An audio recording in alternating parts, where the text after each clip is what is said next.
ठीक है, form validation शुरू करता हूँ।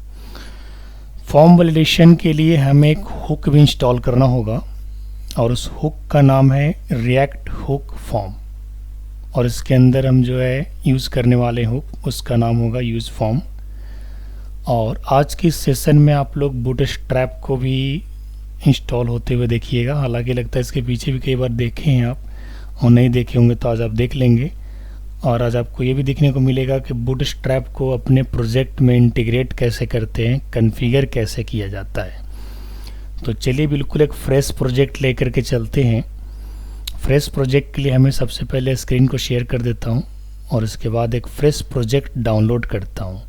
और फ्रेश प्रोजेक्ट डाउनलोड करने के लिए हम अपने लोकेशन पे चले जाते हैं और रिएक्ट ऐप में मैं आ गया हूँ और यहाँ पे मैं CMD को ओपन किया हूँ और मुझे एक फ्रेश प्रोजेक्ट चाहिए। उसके लिए हम लोग क्या लिखते हैं, क्रिएट रिएक्ट ऐप, है ना, और इसके बाद स्पेस देते हैं और आपका जो प्रोजेक्ट का नाम है वो देते हैं, मान के चलिए फॉर्म वैलिडेशन, ठीक है। और इसके बाद एंटर प्रेस कर देना है। कुछ ही देर में आपको एक नया प्रोजेक्ट इंस्टॉल कर देगा। इसके बाद फिर हम एक हुक इंस्टॉल करेंगे। तब तक ये प्रोजेक्ट इंस्टॉल कर रहा है तब तक मैं हुक के बारे में 2 लाइन नोट लिखवा देता हूँ ताकि आप लोग को इंटरव्यू में उसके लिए बताने के लिए हो जाएगा।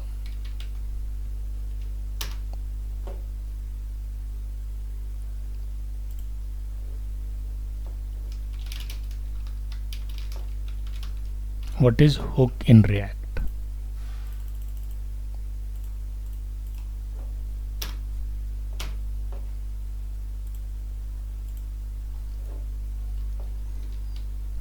Hooks are functions that let you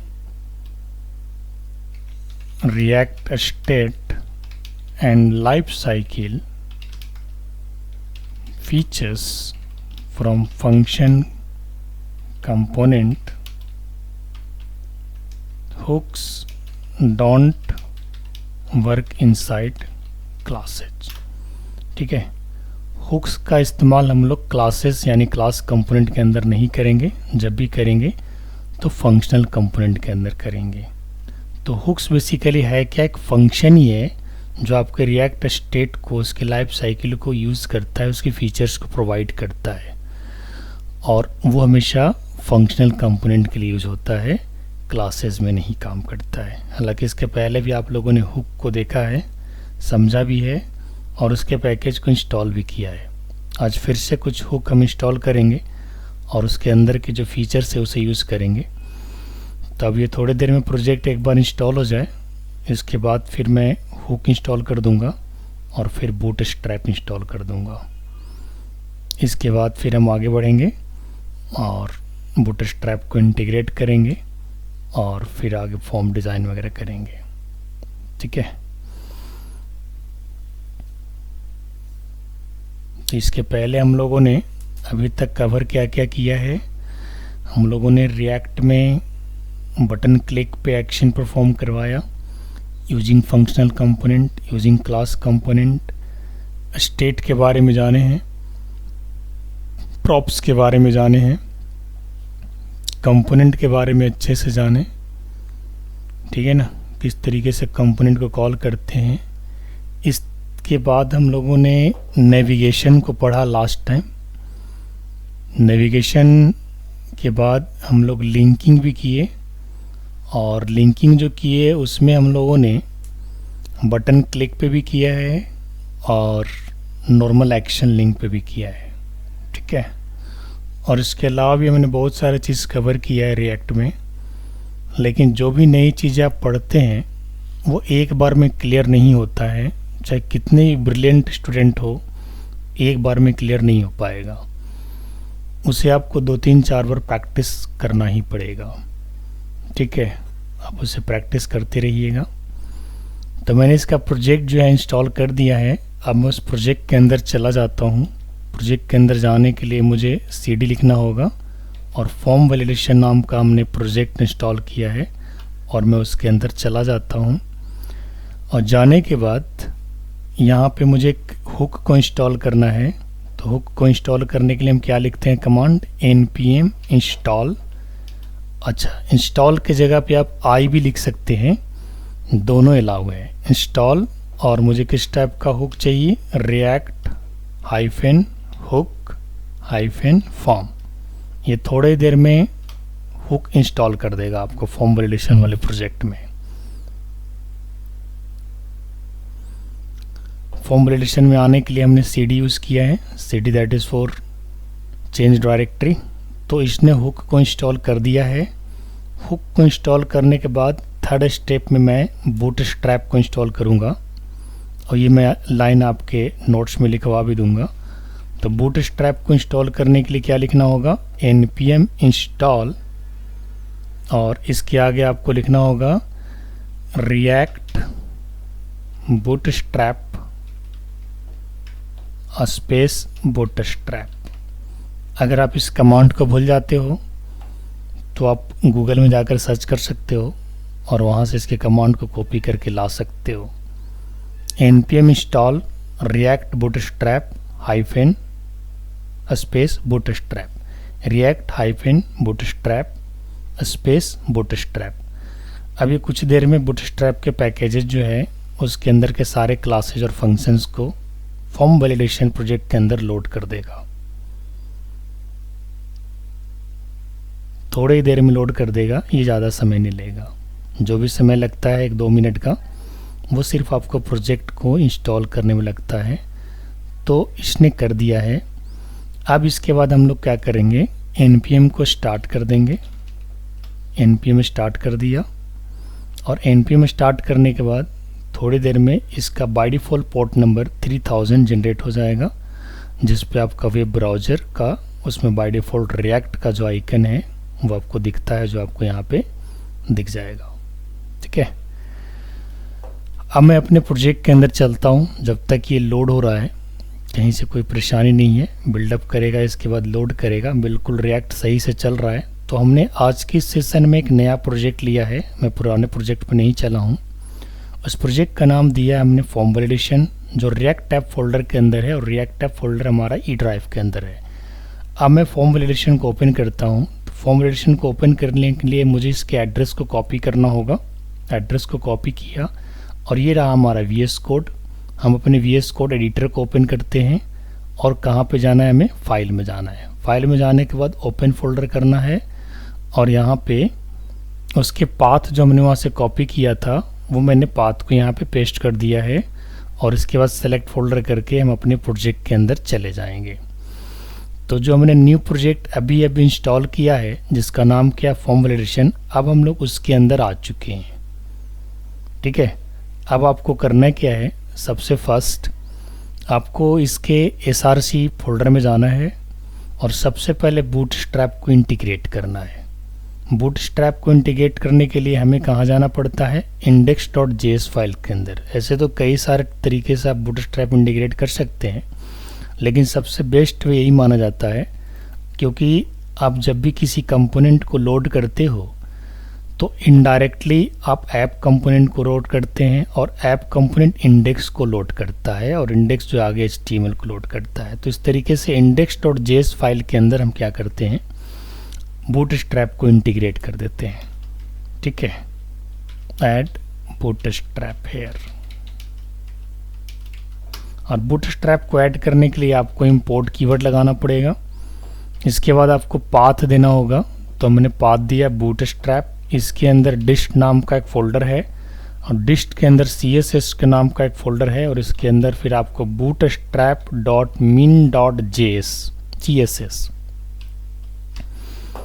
मैं आपको बताना चाहूँगा, इसके सारे जो पैकेजेस होते हैं वो नोड मॉड्यूल्स के अंदर होते हैं। जो भी मैंने अभी इंस्टॉल किया बूटस्ट्रैप, आप इसके अंदर देख सकते हो बूटस्ट्रैप जरूर होगा जो भी इंस्टॉल हुआ है। बी से आपको देखिए यहाँ पे बूटस्ट्रैप, ये देखिए आ गया। अब बूटस्ट्रैप के अंदर डिस्ट है, डिस्ट के अंदर आपका क्या है, CSS है, और CSS के अंदर बूटस्ट्रैप के सारे पैकेजेस हैं, जिसमें से हमने मिनीफाइड वर्जन लिया है। आप bootstrap.css भी लिख सकते हैं, बट मैंने bootstrap.min.css लिया है। अगर आप लोगों ने इसके पहले कभी बूटस्ट्रैप के क्लास किया होगा जावास्क्रिप्ट CSS के साथ साथ बूटस्ट्रैप अगर आप किए होंगे तो आपने वहाँ पे भी ये चीज़ यूज़ किया होगा। मिनीफाइड में क्या होता है कि आपको एक्स्ट्रा चीज़ें नहीं होता है, प्रॉपर होता है, जो भी आपका रिक्वायरमेंट की चीज़ें वही रहता है, अननेसेसरी चीज़ें यहाँ पे नहीं रहता है। तो मैंने आपको दिखाया कि ये पैकेज इंटीग्रेट कैसे हो गया आपके फोल्डर में, आपके प्रोजेक्ट के अंदर, फिर उसके अंदर से मैंने यूज कैसे किया है। अगर आप देखना चाहते हैं कि बूटस्ट्रैप क्या हमारा काम कर रहा है या नहीं, तो उसके लिए आपको इसको सेव कर दीजिए, और सेव करने के बाद अभी मैं आपको ऐप कंपोनेंट के अंदर लेके जा रहा हूँ। ये रहा हमारा ऐप कंपोनेंट, और ऐप कंपोनेंट डॉट यहाँ पे है हमारा app.js। इसके अंदर जाते हैं और जो अननेसेसरी हेडर है इसे हम यहाँ से हटा देते हैं। इसके बाद मैं बूटस्ट्रैप को यहाँ पे एक सिंपल बटन यूज़ करके दिखाता हूँ, बूटस्ट्रैप का बटन। उसके लिए क्या लिखना होता है, बटन और class name is equal to btn primary. ठीक है, मैंने एक नॉर्मल बटन लिया है जिसमें मैंने बूटस्ट्रैप का क्लास यूज़ किया है। ठीक है, अब मैं देखना चाहूँगा कि क्या हमारा ये बटन रिएक्ट पे आ रहा है। तो यहाँ पे कुछ दिक्कत कह रहा है, क्या कह रहा है, import in body of module index.js में शायद कुछ प्रॉब्लम क्रिएट हुआ है, उसको हम चेक कर लेते हैं कहाँ से दिक्कत है। इंपोर्ट लगाया हूँ, अच्छा इंपोर्ट जो है ना कॉन्स्ट से ऊपर ही रहेगा, इसको मैं यहाँ पे लगा देता हूँ। ठीक है, बाकी एक बार फिर से चेक कर लेते हैं, bootstrap/dist/css/bootstrap.min.css। ठीक है, सेव करते हैं, दोबारा इसको रिलोड करते हैं, तो आप देखिए प्राइमरी बटन आपको दिख रहा है। इस तरीके से बटन के कई कलर्स होते हैं बूटस्ट्रैप में। ठीक है, तो आप सारे चीज़ बूटस्ट्रैप वाले वेबसाइट से आप ले सकते हैं। मैं मान के चलो अगर इसका दूसरा कलर यहाँ से सेलेक्ट कर रहा हूँ app.js के अंदर, प्राइमरी की जगह अगर मैं यहाँ पे सक्सेस लिख दिया तो देखिएगा बटन का कलर चेंज हो जाएगा, ये इस टाइप से हो जाएगा। डेंजर लिख दोगे तो ये रेड कलर का हो जाएगा, इस टाइप से, है ना। यानी बूटस्ट्रैप का क्लास हमारा काम कर रहा है, उसे सिर्फ टेस्टिंग के लिए हमने ये काम किया था। यानी बूटस्ट्रैप हमारा पैकेज के साथ, हमारा प्रोजेक्ट के साथ इंटीग्रेट हो गया है। अब हम लोग आराम से अपने प्रोजेक्ट में बूटस्ट्रैप को यूज कर सकते हैं, यानी उसके कोई भी क्लासेस को यूज कर सकते हैं। ठीक है, तो ये तो काम हो गया। अब SRC के अंदर चलते हैं और एक फोल्डर बनाते हैं जिसका नाम होगा कंपोनेंट। ठीक है, कंपोनेंट्स। अब इस फोल्डर के अंदर हम क्या करते हैं, एक फाइल बनाते हैं जिसका नाम होगा formvalidation.js। ठीक है, और इसके बाद हमें फॉर्म को डिज़ाइन करना होगा। चलिए, फॉर्म को डिज़ाइन करने से पहले हम यहाँ पे अपने हुक को इंपोर्ट कर लेते हैं जो हमने इंस्टॉल किया, जो बेसिकली उसका नाम क्या है, यूज़ फॉर्म, और इस फॉर्म का F कैपिटल होगा, और ये कहाँ से इनहेरिट होगा, रिएक्ट हुक फॉर्म से। तो इस फॉर्म को हमने इंपोर्ट कर लिया formvalidation.js के अंदर। इसके बाद हमको क्या लिखना है, फंक्शन फॉर्म वैलिडेशन। ठीक है, जैसे नॉर्मल हम लोग करते आए हैं। देन आफ्टर हमें स्टेट बनाना होगा, और फंक्शन स्टेट भी किसका बनाना होगा, मान के चलो कांस्टेंट नाम का जैसे वेरिएबल आप लोग बनाते थे वैसे स्टेट यहाँ बना रहे हैं, बट यहाँ पे हम लोग रिएक्ट हुक फॉर्म का स्टेट को यूज़ करने वाले हैं, और कुछ अपने स्टेट भी यहाँ पे यूज़ करेंगे। तो सारे को एक लाइन में यूज फॉर्म से इंस्टेंशिएट करेंगे। उसके लिए क्या करना होगा, कॉन्स्ट लिखेंगे, और कॉन्स्ट लिखने के बाद आप यहाँ पे सबसे पहले लिखोगे रजिस्टर, इसके बाद लिखोगे हैंडल सबमिट जो आगे यूज आने वाला है, फिर लिखोगे फॉर्म स्टेट जिसका बाय डिफ़ॉल्ट वैल्यू यहाँ पे एरर्स रहेगा, इस तरीके से एरर्स,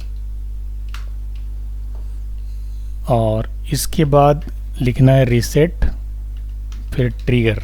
ये सब सारे रिएक्ट हुक फॉर्म के कुछ फीचर्स हैं जिसे हम लोग यूज़ करने वाले हैं फॉर्म वैलिडेशन के लिए। और देन इक्वल टू क्या लिखना होगा, यूज़ फॉर्म। ठीक है, तो हमने कांस्टेंट बना दिया, कुछ स्टेट्स को डिक्लेयर कर दिया जिससे हम आगे यूज़ करने वाले हैं वैलिडेशन के लिए। और इसके बाद हमें क्या करना होगा, हम आगे फंक्शन वगैरह बनाएंगे, बट सबसे पहले हम एक फॉर्म डिज़ाइन कर लेते हैं।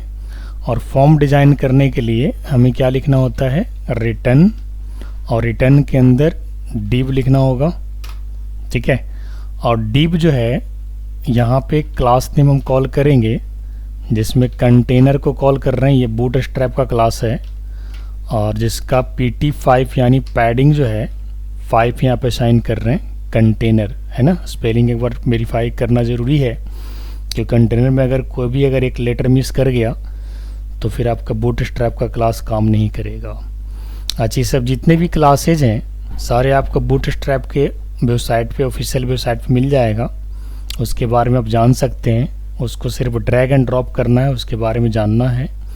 कंटेनर pt5 लिया, इसके बाद एक और div लेते हैं, एक फॉर्म बना रहा हूँ, और इस div के अंदर मैं क्लास नेम ले रहा हूँ रो जस्टिफाई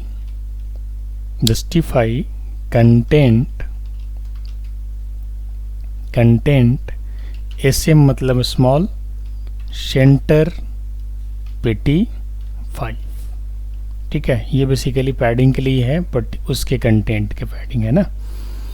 इसके बाद एक और div लेते हैं जिसके अंदर class name call SM6 shadow, SHADOW shadow round PV3, ठीक है। और अब जो है एक H1 लेते हैं जिसके अंदर लिखेंगे माई फॉर्म, ठीक है। और इसके अंदर भी क्लास एक असाइन कर देते हैं, बूटस्ट्रैप का क्लास, जो बेसिकली इसका टेक्स्ट सेंटर के लिए यूज़ होगा, text centre pt3 and text secondary my form, ठीक है। तो ये हमारा हेडिंग के लिए हो गया। H1 के जस्ट बाद अब इस वाले div में, यानी जो हमारा रो के जस्ट बाद वाला जो div है, इसी div के अंदर एक फॉर्म ले रहे हैं, ठीक है। फॉर्म ले रहे हैं, और फॉर्म का जो ऑन सबमिट होगा उसके लिए हम ऑलरेडी ऊपर में बना चुके हैं, जिसका नाम है हैंडल सबमिट, ठीक है। और यहाँ पे क्या है, एक फीचर है, आप चाहो तो इसकी ऑन सबमिट एट्रीब्यूट को यहाँ पे इस तरीके से पास कर सकते हो, बट ये ऑप्शनल है, आप करो ना करो उससे कोई फ़र्क नहीं पड़ता है, क्योंकि इसके पीछे वाले सेशन में आपको कभी मैंने पास करके नहीं दिखाया। तो अगर आप यहाँ पे ऑन सबमिट को पास नहीं भी करते हो तो कोई परेशानी नहीं है। हालांकि मैं यहाँ पे पास करके इसलिए दिखा रहा हूँ कि कभी किसी प्रोजेक्ट में अगर आपको ऐसा दिखने को मिले तो आपको परेशान होने की आवश्यकता नहीं है, ठीक है। अब फॉर्म के अंदर हम एक फॉर्म ग्रुप क्लास को कॉल कर रहे हैं, जो बेसिकली आपके टेक्स्ट बॉक्सेस के लिए काम करेगा। Class name equal to form group, ठीक है ना। अब इसके अंदर क्या करना है, हमें एक लेबल लेना है। अब यहाँ से शुरू करते हैं हम, लेबल और टेक्स्ट बॉक्स लेना फॉर्म ग्रुप के अंदर। उसके पहले फॉर्म लिया, उसके पहले div लिया हेडिंग के लिए, एक मेन div बनाया, फिर पैडिंग बनाया, उसका रो बनाया, रो के अंदर हेडिंग बनाया, फिर फॉर्म लिया। फॉर्म के अंदर अब टेक्स्ट फील्ड और लेबल लेना है, तो उसके लिए मैं फॉर्म ग्रुप से डिफाइन कर रहा हूँ। और यहाँ पे मैंने लिया लेबल, सबसे पहले लेबल, इसका भी क्लास नेम दे देते हैं, और जिसका क्लास नेम होगा कॉल फॉर्म लेबल। ये बाय डिफ़ॉल्ट लेबल के लिए क्लास बनाया है बूटस्ट्रैप ने, और यहाँ पे मैं नेम डाल देता हूँ, ठीक है। अब मुझे टेक्स्ट बॉक्स चाहिए, तो टेक्स्ट बॉक्स के लिए हम क्या लिखेंगे, input type equal to text, ठीक है। और इसका क्लास नेम जो होगा वो हम लेंगे इस प्रकार से। देखिए यहाँ पे ना मैं एक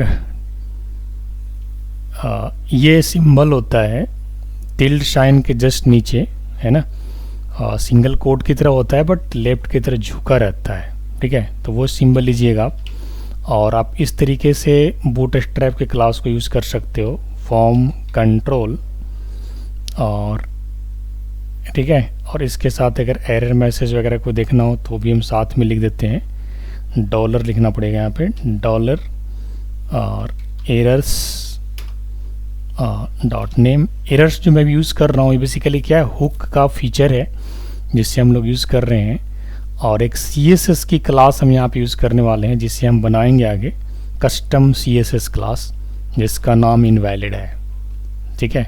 इसके बाद इसको हमने बंद कर दिया, और बंद करने के बाद ये हमारा टिल्ड बंद हो गया, ब्रेसेस बंद हो गया। अब इसके बाद हमें क्या करना है, एक लाइन की और कोडिंग करना है, ऑन की अप।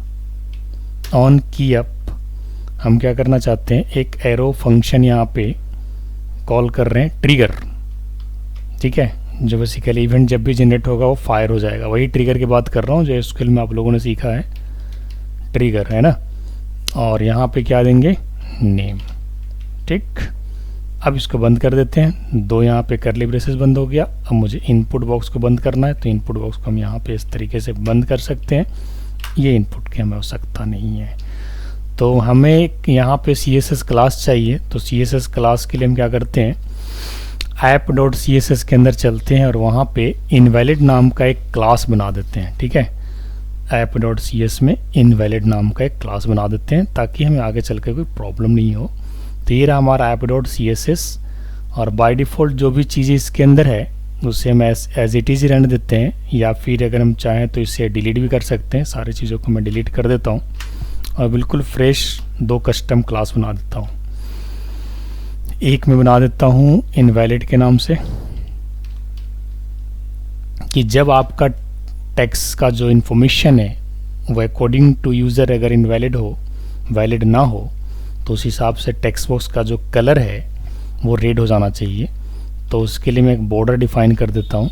बॉर्डर ही मैं कस्टम क्लास बना रहा हूँ, ये बूटस्ट्रैप का क्लास नहीं है, ये कस्टम CSS क्लास बना रहा हूँ कि जब भी आपका कोई भी फंक्शनैलिटी मैच नहीं करता, जैसे मान के चलो अगर आपने एज अगर आपको अलाउ करना है 65 से नीचे और 18 से ऊपर, और इसके बियॉन्ड अगर आप जाते हो तो उसका जो बॉर्डर कलर है वो रेड हो जाना चाहिए। तो उसके लिए मैं यहाँ पे इम्पोर्टेंट कॉल कर देता हूँ और इसे बंद कर देता हूँ। और एक और मुझे क्लास चाहिए, एक और क्या, पूरे टेक्स्ट फील्ड के लिए चाहिए और टेक्स्ट एरिया के लिए चाहिए, इनपुट के लिए चाहिए। तो दोनों के लिए आउटलाइन ड्रा कर देना है यहाँ पे नन, और इसे भी इम्पोर्टेंट कर देना है।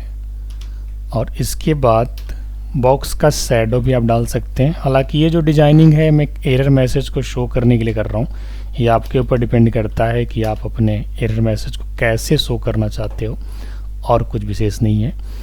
तो अब ये जो चीज़ है ना, उससे क्या होगा ना कि जब आप टेक्स्ट फील्ड में कोई गलत इन्फॉर्मेशन डालोगे ना, तो टेक्स्ट फील्ड का आउटलाइन जो है ना, बॉर्डर जो है ना, उसका कलर 1 पिक्सल में रेड दिखेगा आपको। तो मैं फॉर्म वैलिडेशन में वापस आ जाता हूँ और इसके लिए मैंने CSS बना दिया, ठीक है। और मैंने नेम के लिए ट्रिगर कर लिया है, और इसके लिए क्या होना चाहिए, यानी एरर को अगर आप इसे रिक्वायर्ड रखते हो, यानी आप इसे फील्ड फिलअप नहीं करते हो, तो उस केस में एरर देगा। और इसके बाद ये हमारा डिव बंद हो गया, यानी हमारा ये फर्स्ट डिव बंद हुआ जो बेसिकली नेम लेबल और नेम टेक्स्ट फील्ड को कंटेन किए हुए था। अब इसी तरह से एक और हमें लेना पड़ेगा, क्या लेना पड़ेगा, फॉर्म ग्रुप, ठीक है, एज के लिए। ये तो नेम के लिए हो गया, अब हमें एज के लिए चाहिए। तो एज के लिए लेने के लिए हमें क्या करना होगा, हम एक बार फिर से इस कंट्रोल को दोबारा लिख देते हैं, कॉपी पेस्ट नहीं करते हैं, और यहाँ पे क्लास नेम डालते हैं फॉर्म कंट्रोल, ठीक है। और ये हमारा हो जाएगा। इसके बाद लेबल हमको लेना है, तो लेबल हम यहाँ पे ले लेते हैं, लेबल जिसका क्लास नेम वही रहेगा जो बाय डिफ़ॉल्ट बूटस्ट्रैप का क्लास है, कॉल फॉर्म लेबल, ठीक है। और यहाँ पे मैं कौन सा फील्ड रखने वाला हूँ, एज रखने वाला हूँ, तो यहाँ पे एज रख दिया। एज के लिए भी मुझे इनपुट फील्ड चाहिए, तो input type equal to text, ठीक है ना। थोड़ा मैं स्टैंडर्ड तरीके से लेके चल रहा हूँ क्योंकि आपने नॉर्मल तरीके से तो कई बार किए हैं, तो थोड़ा बूटस्ट्रैप को साथ में लेके चल रहे हैं। अब जितने भी आने वाला सेशन है उसमें सब में बूटस्ट्रैप की क्लासेज चलता रहेगा। कुछ अगर क्लासेज हैं जिनके बारे में अगर आपको नॉलेज नहीं होगा तो उसका हेल्प आप ले सकते हैं, उसका नोट्स आपको प्रोवाइड कर दिया जाएगा, पढ़िएगा उसको, input type equal to text, और यहाँ पे हमने लेबल के लिए क्लास को कॉल कर दिया बूटस्ट्रैप का, और इसके बाद मैं टेक्स्ट डिफाइन किया हूँ input type equal to text, और फिर इसके लिए भी क्लास नेम हमको चाहिए होगा, तो क्लास नेम हमने ले लिया। और यहाँ पे हम क्या डालते हैं, सेम इसी तरह से जैसे यहाँ पे डिफाइन किए हैं, करली ब्रेसेस, और इसके बाद ये शाइन आपको लगाना होगा, फॉर्म कंट्रोल आपको यहाँ पे लिखना होगा, और फिर से डॉलर का साइन देना होगा, और एक बार एरर्स फीचर्स को, जो हुक का फीचर है उसे कॉल करना होगा डॉट एज लगा करके, एंड इनवैलिड CSS के क्लास को कॉल करना होगा। और इसके बाद यहाँ पे ट्रिगर नहीं, यहाँ पे रजिस्टर करना होगा, ठीक है। अच्छा, रजिस्टर क्या करना है मैं आपको दिखाता हूँ। रजिस्टर क्या करना है, अच्छा एक लाइन हमारा छूट गया, क्या छूटा कि हमने जो है उसका मैसेज नहीं दिखाया नेम के लिए। तो जैसे ही हमारा यहाँ पे ट्रिगर बंद हुआ है ना, हम क्या करते हैं, एक बार यहाँ पे ना एक ब्रेसेस ऐसे खोलते हैं, और ब्रेसेस खोलने के बाद यहाँ लिखते हैं एरर्स डॉट नेम एंड, ठीक है। और यहाँ पे स्मॉल एक टैग होता है HTML के अंदर, आप लोगों ने पढ़ा होगा तब पता होगा। इसके अंदर हम टेक्स्ट जेंडर बूटस्ट्रैप क्लास को कॉल कर रहे हैं, जो बेसिकली रेड कलर में आपको दिखाने वाला है। और इसके बाद हम इसमें इसके एरर मैसेज को शो करने वाले हैं। तो एरर मैसेज को शो करने के लिए हमें क्या लिखना होगा, errors dot name dot message. Message इसका प्रीडिफाइंड प्रॉपर्टी होता है एरर हुक का। एरर फीचर है हुक के अंदर, किस हुक की हम बात कर रहे हैं, हम बात कर रहे हैं यूज फॉर्म हुक का, जो बेसिकली रिएक्ट हुक फॉर्म के अंदर है। तो अब ये जो है ना, ये आपको मैसेज दिखा देगा, जिसका टेक्स्ट जेंडर लिखा है, यानी रेड कलर में आपको मैसेज दिखाएगा। जो लाइन हमारे यहाँ पे छूट गया था, हमने हुक को कॉल नहीं किया था, ये नेम प्रॉपर्टी के लिए काम कर रहा है, क्योंकि एरर्स डॉट नेम किए हैं। सेम जिस तरीके से हमने नेम के लिए लगाया, अब मुझे आगे किसके लिए लगाना है, एज के लिए लगाना है। तो हमने यहाँ पे क्लास नेम को कॉल किया इनवैलिड, और इसके बाद यहाँ पे रजिस्टर कॉल करूँगा। आप देख सकते हैं यहाँ पे रजिस्टर को भी हमने डिफाइन किया है कांस्टेंट के अंदर। ये सब सारे रिएक्ट हुक फॉर्म के फीचर्स हैं, स्टेट्स हैं, जो प्री डिफाइंड स्टेट्स हैं। रजिस्टर हो गया, ट्रिगर हो गया, ये सब प्री डिफाइंड स्टेट्स हैं। फॉर्म स्टेट हो गया, ये प्री डिफाइंड है, ठीक है। ये सब सारी चीज़ें प्री डिफाइंड है। इसके अंदर अगर यूजर डिफाइंड है तो सिर्फ हैंडल सबमिट है, ठीक है, और कुछ नहीं, बाकी सब प्री डिफाइंड है। रीसेट भी प्री डिफाइंड है, ट्रिगर भी प्री डिफाइंड, सारा चीज़ प्री डिफाइंड है। और यूजर डिफाइंड क्या है, हैंडल सबमिट। रिएक्ट का खास बात यही है कि आप यूजर डिफाइंड और प्री डिफाइंड को दोनों को आप एक साथ लिख सकते हो, कॉमा दे करके चलेगा, कोई दिक्कत नहीं है, ठीक है। तो चलिए मैं आगे से बढ़ता हूँ, और थोड़ा मैं यहाँ पे लाइन ब्रेक कर देता हूँ ताकि आप लोग को समझने में परेशानी ना हो। ये पूरा डिव नेम के लिए हो गया, अब ये पूरा डिव मैं एज के लिए बना रहा हूँ, ठीक है। थोड़ा सा स्टार्टिंग में आप लोग को लग रहा होगा लेंदी, लेकिन मुझे पूरा श्योर है कि अगर आप लोग इसको 2-3 बार प्रैक्टिस करोगे तो बहुत अच्छे से आ जाएगा, कोई परेशानी नहीं, क्योंकि बहुत सारा चीज़ तो पहले से भी आपने किया है। 2-4-10% ऐसा है जो नया आप लोग को दिख रहा होगा यहाँ पे, तो कोई बात नहीं, उसकी प्रैक्टिस करने से ठीक हो जाइएगा, डरना नहीं है। तो यहाँ पे क्लास नेम डाला, यहाँ पे फॉर्म कंट्रोल एंड डॉलर लगाया, errors dot H and invalid. अगर ऐसा है तो फिर क्या होना चाहिए, रजिस्टर कॉल होना चाहिए। तो रजिस्टर को कॉल करने के लिए ट्रिपल डॉट से कॉल करना पड़ेगा, जैसे आप लोग दिस को कॉल करते हैं। रजिस्टर कॉल करना होगा इस प्रकार से, और यहाँ पे देना होगा एज डबल कोट के अंदर, और इसके बाद फिर आपको लिखना होगा रिक्वायर्ड, और रिक्वायर्ड के बाद लिखा होगा कोलन, और यहाँ पे आप मैसेज जो देना चाहते हैं एज इज रिक्वायर्ड, वो आप यहाँ पे दे दीजिए, ठीक है। और इसके बाद जैसे डबल कोट हमारा फिनिश होता है, इसके बाद और भी कुछ हम इसके साथ कंडीशन लगाना चाहते हैं कि भाई मिनिमम एज आप कितना अलाउ कर रहे हो, मैक्सिमम कितना अलाउ कर रहे हो। तो मल्टीपल के लिए तो हो गया कि आपका फील्ड ब्लैंक रहेगा तो ऐसे दिखाएगा एज इज रिक्वायर्ड, है ना। लेकिन फील्ड अगर ब्लैंक नहीं है और इसकी वैल्यू है जो अनमैच्ड है, मैच्ड वैल्यू नहीं है, तो ऐसे केस में भी दिखाना चाहिए। तो हम क्या करते हैं, यहाँ पे एक और कॉमा लगाते हैं, और कॉमा लगाने के बाद मैं इसे नेक्स्ट लाइन में ले आता हूँ ताकि स्ट्रक्चर में थोड़ा रिएक्ट दिखेगा तो आपको समझ में आएगा। और यहाँ पे मैंने क्या किया, यहाँ पे एक और मैंने प्रॉपर्टी कॉल किया है, दैट इज़ मीन। जैसे ये रिक्वायर्ड है ना यहाँ पे एट्रीब्यूट, उसी तरह से मीन भी एक एट्रीब्यूट है।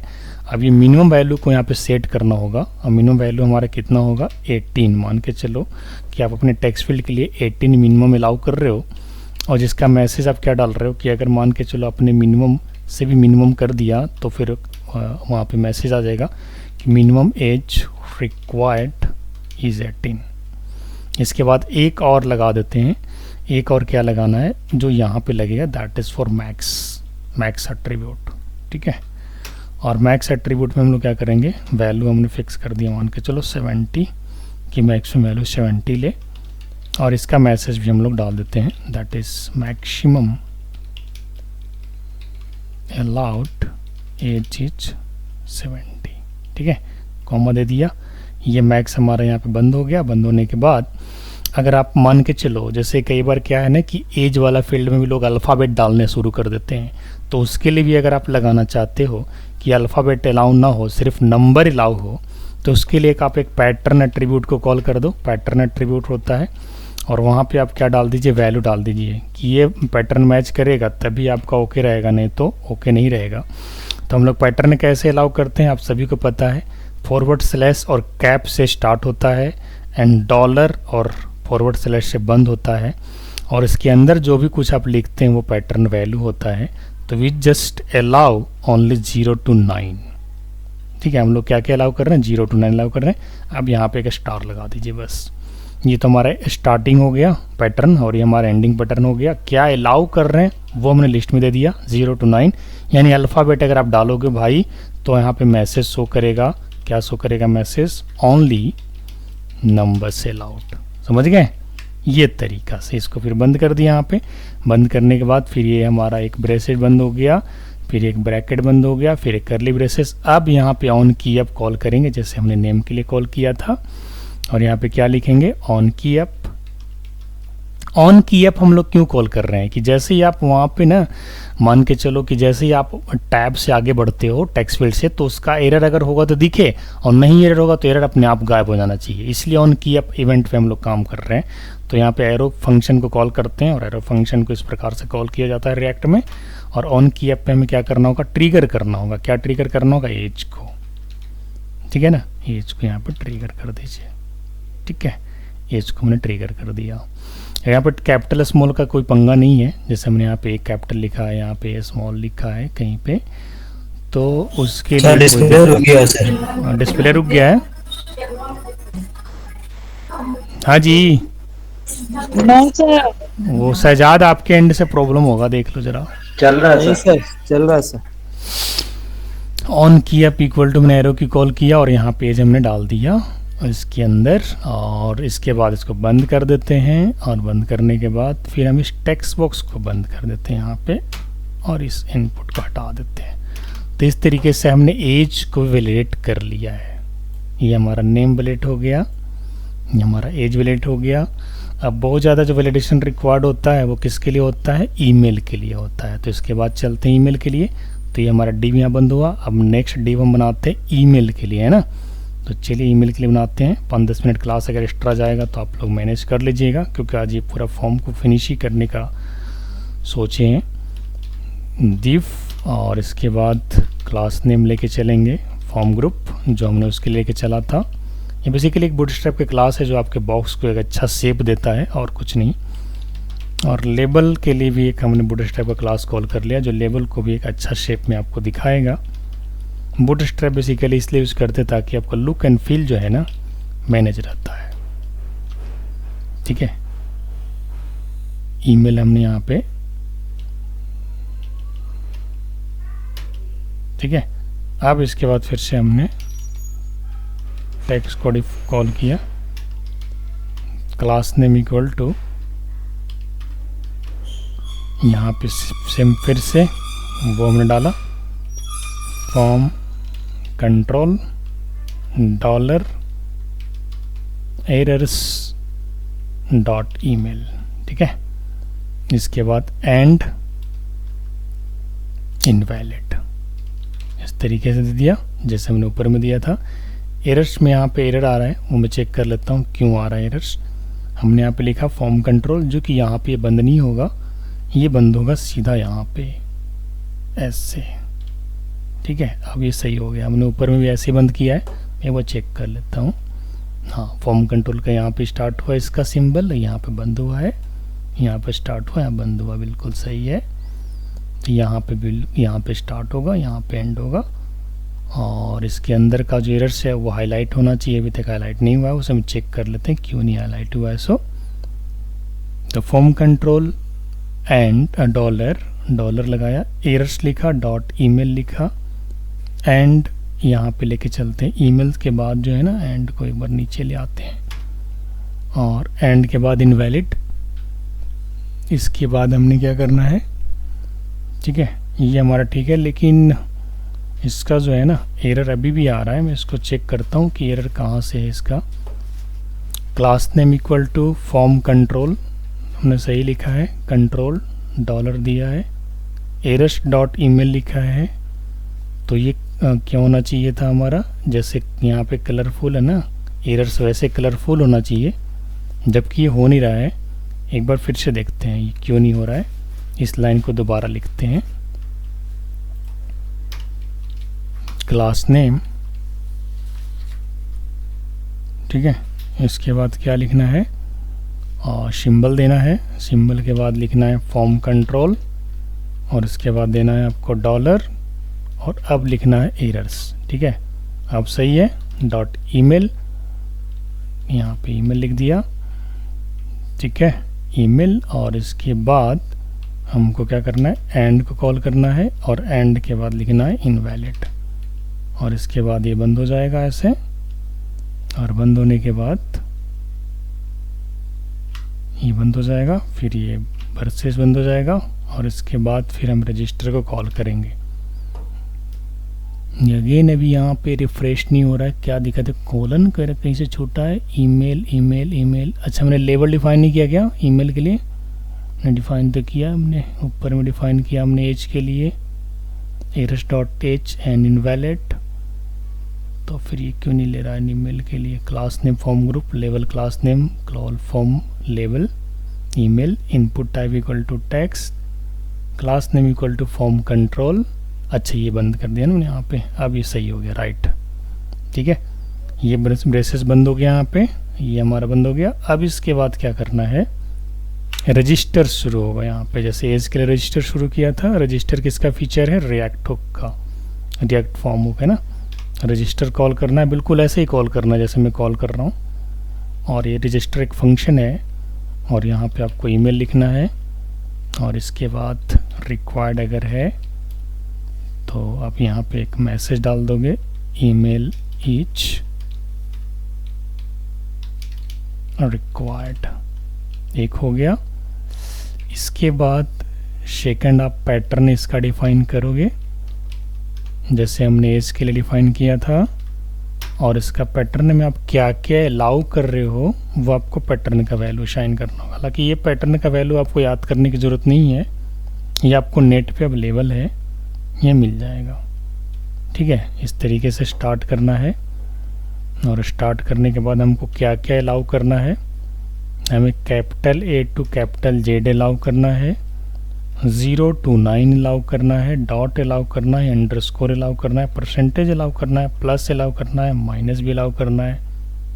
इसके बाद प्लस एट द रेट भी अलाउ करना है, फिर कैपिटल टू कैपिटल जेड, फिर 0 to 9, और इसके बाद डॉट हाइफेन, और फिर प्लस, और फिर forward backward slash dot A to Z, जो जो अलाउ करना है। इसके बाद 2 कॉमा ब्रेसेस बंद, और इसके बाद डॉलर, फिर फॉरवर्ड स्लैश आई कॉमा। अगर आप ये लाइन लिखने में सक्षम नहीं है तो इसे आप कहीं से भी कॉपी कर सकते हैं, आपको पैटर्न वैल्यू मिल जाएगा। आप सीधा ये लिखना, एक्सप्रेशन फॉर ईमेल वैलिडेशन, आपको ये मिल जाएगा, ठीक है। तो इसके लिए टेंशन नहीं लेना है, ये कॉपी पेस्ट आप कर सकते हो। हमने सही से बंद कर दिया, कहीं कोई दिक्कत नहीं है, ठीक है। अब इसके बाद मैसेज में क्या देना है वो चीज़ आपको यहाँ पे लिखना होगा, मैसेज इनवैलिड ईमेल एड्रेस, ठीक है। इसके बाद ये ब्रेसेस बंद हो गया, एक और ब्रेसेस बंद हुआ, फिर ब्रैकेट बंद हुआ, फिर ब्रेसेस बंद हुआ। अब यहाँ पे लिखेंगे ऑन की अप, डाउन नहीं, ऑन की अप, ठीक है। एरो फंक्शन, पहले ब्रैकेट फिर एरो, इस तरीके से है ना। ट्रिगर क्या कॉल करना, ईमेल, ईमेल कॉल कर दिया। इसके बाद इसको बंद कर दिया, दो नीचे ब्रेसेस बंद। अब आप यहाँ पे टेक्स्ट फील्ड को बंद कर दीजिए, इसको हटा दीजिए। तो इस तरीके से हमने ईमेल के लिए वैलिडेशन सेट कर दिया। अब मुझे एरर मैसेज को भी दिखाना है, हालांकि मैंने एरर मैसेज को इसका दिखाया है, एज का भी नहीं दिखाया, मुझे एज का भी एरर मैसेज दिखाना होगा। एक लाइन और लिखना होगा इसके लिए, इसी डिव के अंदर, जैसे हमने नेम के लिए दिखाया था, errors dot age and small, और यहाँ पे क्लास नेम कॉल कर लेंगे टेक्स्ट जेंडर, जो बेसिकली बूटस्ट्रैप का क्लास है। और इसके अंदर क्या लिख देंगे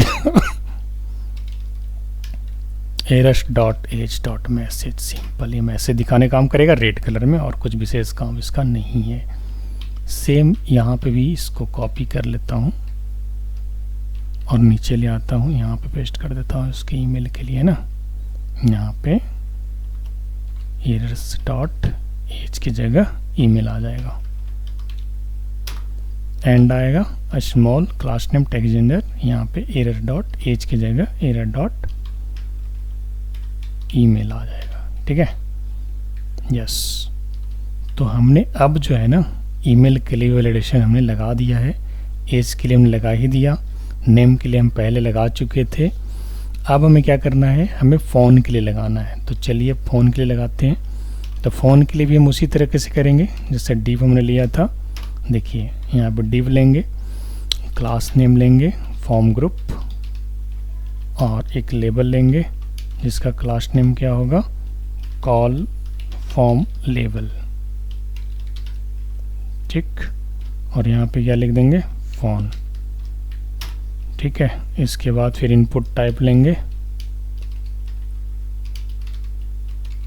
इक्वल टू टेक्स्ट, और क्लास नेम यहाँ पे लेंगे फिर से वैसा ही, इस सिंबल के अंदर लिखना होगा form control dollar errors dot phone, ठीक है, एंड इनवैलिड। अगर ऐसा है तो फिर रजिस्टर को कॉल कर दीजिए, रजिस्टर फंक्शन कॉल हो जाएगा जिसके अंदर आप एरर मैसेज वगैरह को सेट करेंगे। अगर ये रिक्वायर्ड होगा, मतलब अगर टेक्स्ट फील्ड खाली है तो क्या दिखेगा, एक मैसेज फ़ोन इज़ रिक्वायर्ड। इसके बाद अगर और भी आपको डालना है जैसे पैटर्न वैल्यू, तो यहाँ पे भी डालना पड़ेगा भाई कितना वैल्यू अलाउ है कितना अलाउ नहीं है। तो पैटर्न के अंदर वैल्यू डाल देता हूँ क्या क्या अलाउ है। तो मुझे अलाउ करवाना है / एस्केप से तो स्टार्ट हो जाएगा, फिर अलाउ करना है, चूँकि इंडिया के लिए हम मोबाइल नंबर के वैलिडेशन लगाते हैं तो इंडिया में 6 to 9 में ऑलमोस्ट फ़ोन नंबर होते हैं, या तो 6 से स्टार्ट होते हैं, 7 से 8 से 9 से ज़्यादातर, है ना। फिर 0 to 9 अलाउ कर देते हैं और टोटल 9 डिजिट अलाउ कर देते हैं, यानी टोटल 9 कहने का मतलब 9 लेंथ यानी टोटल 10 डिजिट। और डॉलर यहाँ बंद कर देते हैं, डॉलर नहीं है, डॉलर इस तरीके से बंद करके फॉरवर्ड लगाते हैं, कॉमा लगाते हैं, फिर मैसेज देते हैं। मैसेज में क्या लिखना है, इनवैलिड मोबाइल नंबर, यानी अगर आप इस वैल्यू के अलावा कोई वैल्यू डालते हो तो वो एरर मैसेज दे देगा, ठीक। यहाँ पे बंद करते हैं और इसके बाद हमने ब्रेसेस बंद कर दिया, ब्रैकेट बंद कर दिया, ब्रेसेस बंद कर दिया। फिर ऑन की अप यहाँ पे कॉल कर देते हैं, ऑन की अप ब्रैकेट एरो फंक्शन, और इसके अंदर लगाएंगे ट्रिगर करेंगे। क्या ट्रिगर करना है, फ़ोन को ट्रिगर करना है, ठीक है। और इसके बाद ये बंद हो गया, बंद होने के बाद टेक्स्ट बॉक्स को बंद कर देना है, और बंद करने के बाद यहाँ पे एरर मैसेज को शो करना है। एरर मैसेज शो करने के लिए क्या लिखेंगे, error dot phone and small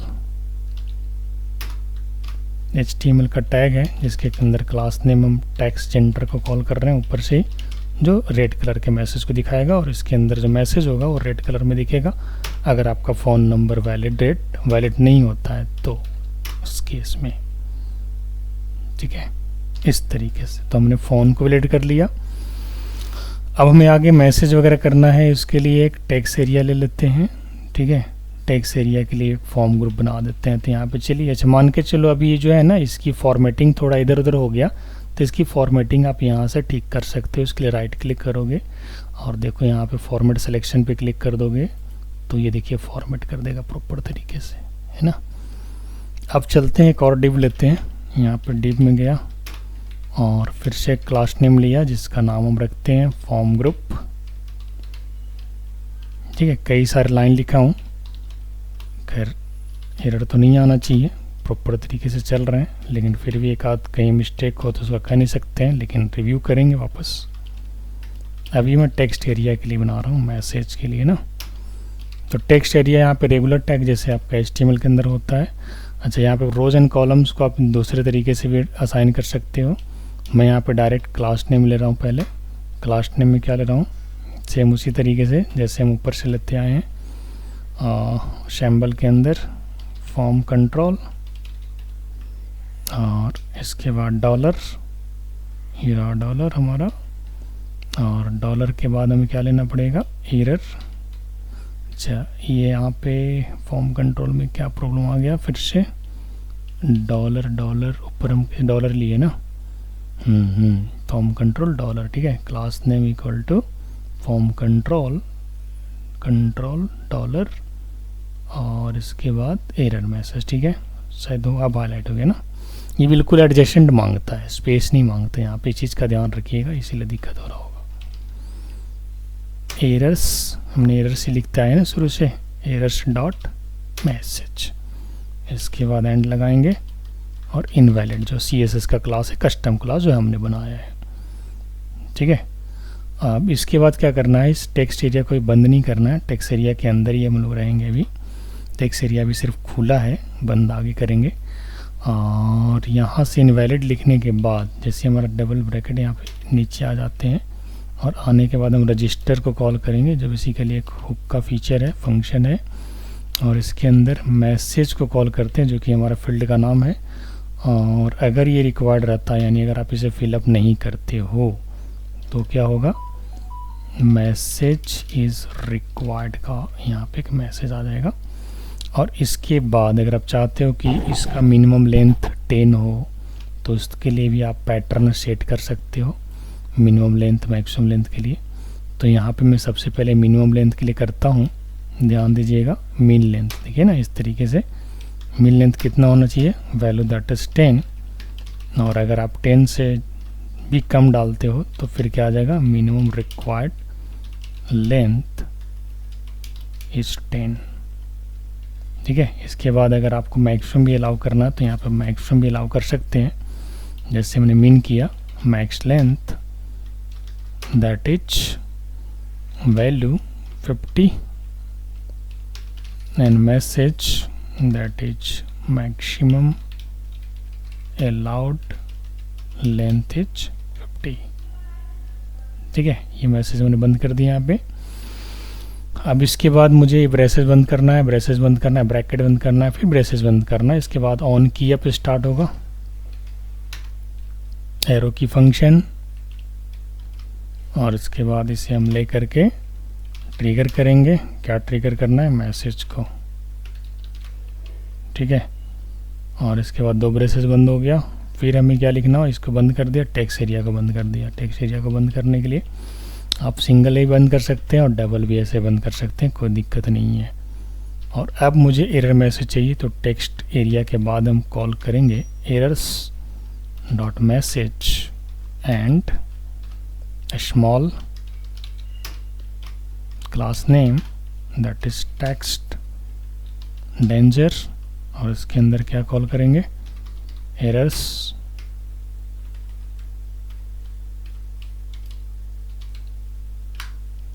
dot message dot message. Message हमारा फील्ड का नाम है और ये मैसेज हमारा प्रॉपर्टी का नाम है।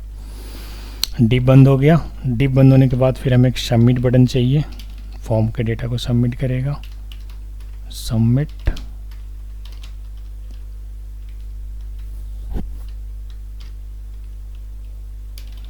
Class name is equal to BTN primary, ये बूटस्ट्रैप का क्लास है। इसकी मार्जिन ले लेते हैं और इसके बाद फिर इसका वैल्यू जो है ना यहाँ पे डाल देते हैं सेंड वैल्यू, ठीक। और इसको यहाँ पे बंद कर देते हैं, इस इनपुट का यहाँ पे ज़रूरत नहीं है, यहाँ पे बंद होगा, ठीक है, ठीक है। इसके बाद फॉर्म बंद हो गया, डी बंद हुआ, डी बंद हुआ, डी बंद हुआ, 3 डी बंद हुआ। इसके बाद ये रिटर्न फंक्शन बंद हुआ, फंक्शनल कंपोनेंट बंद हुआ। अब फंक्शन कंपोनेंट को एक्सपोर्ट करा देना है, दैट इज़ फॉर्म वैलिडेशन। एक बार मैं ज़रा इसको चेक कर लेता हूँ, मैसेज को, सब जगह पे मैसेज और रिक्वायर्ड को चेक करना होगा। रिक्वायर्ड रिक्वायर्ड रिक्वायर्ड, ठीक है, यहाँ पे मैसेज भी ठीक है, रिक्वायर्ड यहाँ पे ठीक है, यहाँ पे भी ठीक है, यहाँ पे भी ठीक है, यहाँ पे इनवैलिड नेम के लिए हमने यहाँ पे रेस्टोरेंट डायरेक्ट लिखा है ना, यहाँ पे हमने रिक्वायर्ड नहीं लगाया क्योंकि यहाँ पे हमने डायरेक्ट ही कंट्रोल किया ट्रिगर को, ठीक है। अगर इनवैलिड रहता है इरेस्टोर्ट नेम, ठीक है, ऑन सबमिट पे, क्योंकि नेम में कोई ऐसा नहीं है प्रॉपर्टी, वो डायरेक्टली काम करेगा। कब काम करेगा? अगर उसमें नेम आएगा, कोई फील्ड ब्लैंक होगा तो। चलिए इसको देखते हैं एक बार चला करके, हमारा सही से काम कर रहा है, कहीं पे कोई परेशानी है एक बार चेक कर लेते हैं। ऊपर से सारा कुछ सही है। रीसेट को अभी तक हमने हैंडल नहीं किया है, तो हमें रीसेट को हैंडल करना होगा, और रीसेट को हैंडल करने के लिए हमें एक फंक्शन बनाना होगा। तो चलिए हम रीसेट के लिए एक फंक्शन बना लेते हैं। यूज़ फॉर्म के जस्ट बाद const on submit equal to data, ये रिस्पॉन्स ऑब्जेक्ट है, यहाँ पे लिख दीजिए console.log डेटा, और रीसेट यहाँ पे कॉल हो जाएगा। रीसेट को कॉल करने के लिए रीसेट इस तरीके से कॉल करना होगा। अब सही हो गया, इसको बंद कर दीजिए ऑन सबमिट, मतलब डेटा आपको कंसोल पे भी दिख जाएगा, दिखाना चाहे तो। बाद में अगर आप कहीं पे लेके जाना चाहें तो जा भी सकता है। चलिए अब इसको कॉल करके देखते हैं। app.js के अंदर इसको कॉल करते हैं फॉर्म वैलिडेशन को। देखिए एक काम अभी और बचा हुआ है, वो क्या बचा हुआ है? फॉर्म वैलिडेशन के अंदर हमें कस्टम CSS को हमने कॉल नहीं किया, तो कस्टम CSS को कॉल करने के लिए हमें क्या करना पड़ेगा? इंपोर्ट करना होगा, डबल के अंदर डबल डॉट देना होगा, फिर लिखना होगा यहाँ पे app.css। अभी हमारा कस्टम CSS भी इंपोर्ट हो गया, क्योंकि अगर इसे हम इसे कॉल नहीं करते तो कस्टम CSS हमारा काम नहीं करता। अब ये काम करना चाहिए। तो चलिए मैं app.js के अंदर फॉर्म वैलिडेशन को कॉल कर देता हूँ, फॉर्म वैलिडेशन, ठीक है। अब मैं देखता हूँ npm पे हमारा फॉर्म कैसा दिख रहा है। एक बार ऐसे yes this is my form.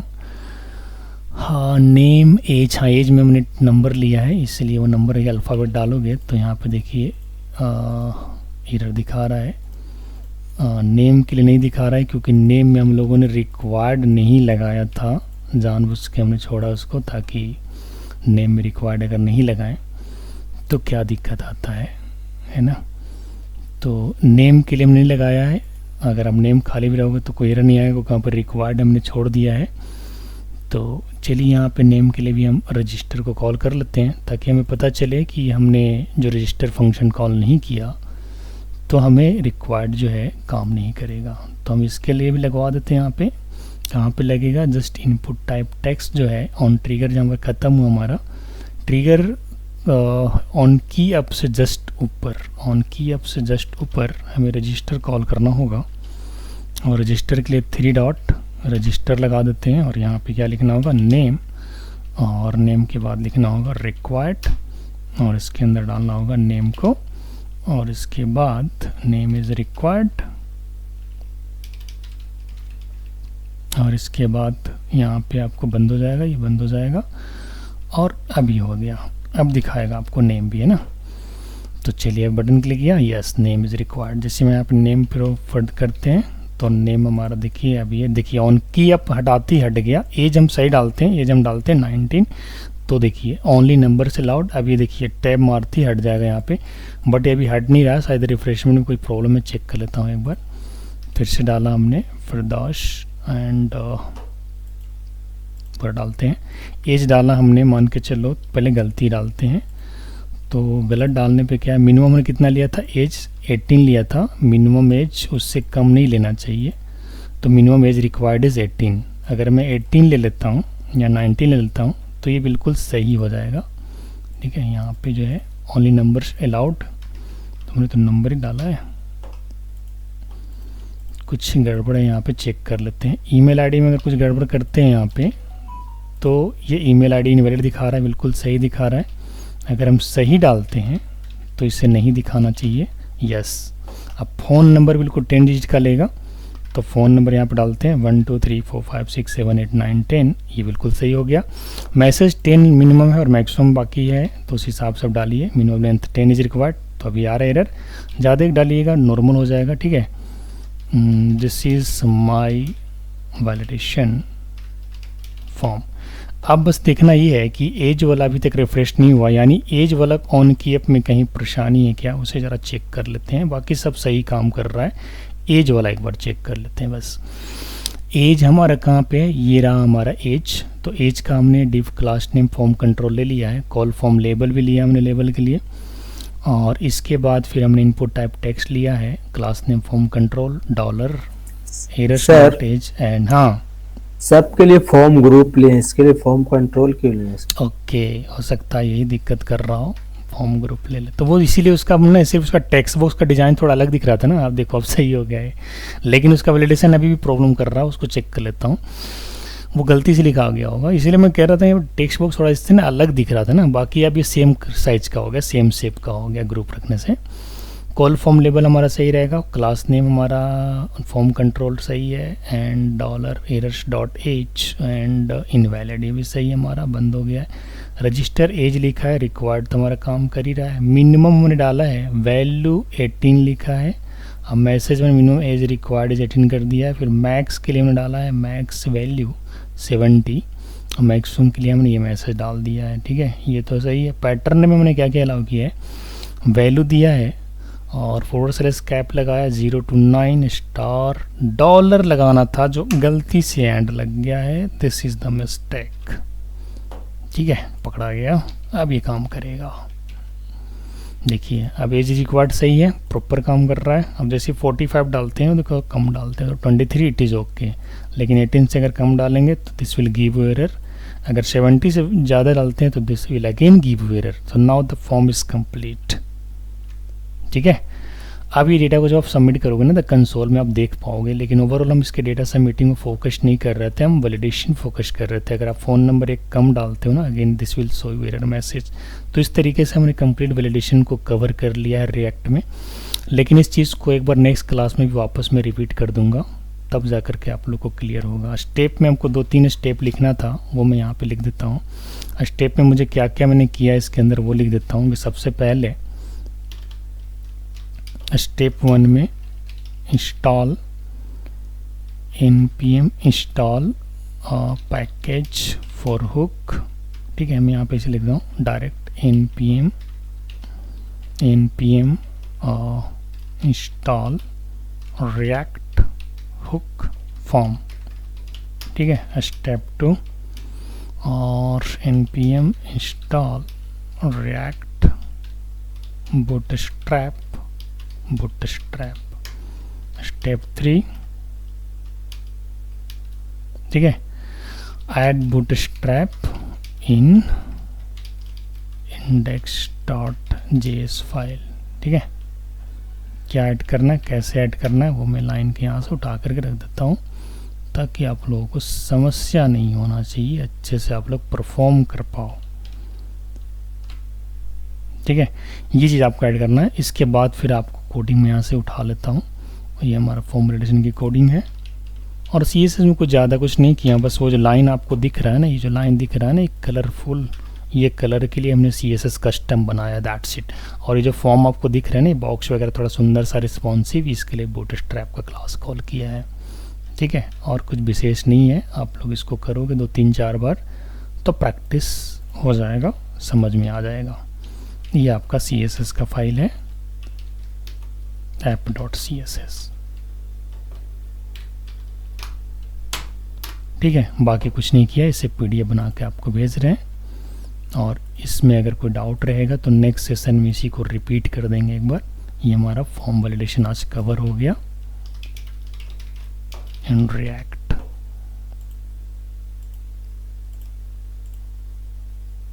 ठीक है, अब इसको मैं सेंड कर रहा हूँ आपके लिए, आप इसके नोट्स वगैरह बना लीजिएगा, प्रैक्टिकल वगैरह कर लीजिएगा।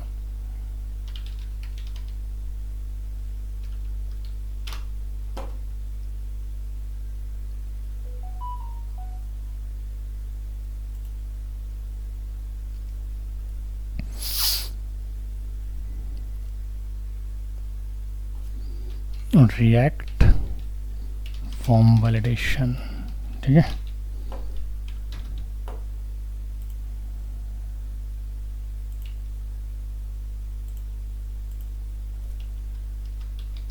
Form validation in React, yes.